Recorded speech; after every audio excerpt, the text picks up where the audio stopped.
Hello, in front of me I've got Realme P3 Pro. In this video I'll show you how to enable portable hotspot. Thanks to portable hotspot, you can share your mobile connection to other users. In order to enable it, scroll down Control Center and find Hotspot.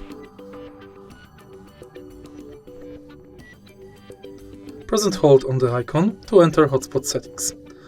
Right here you can check your hotspot name and password. You can also enable QR code to share it. Next, you can check Connection Manager.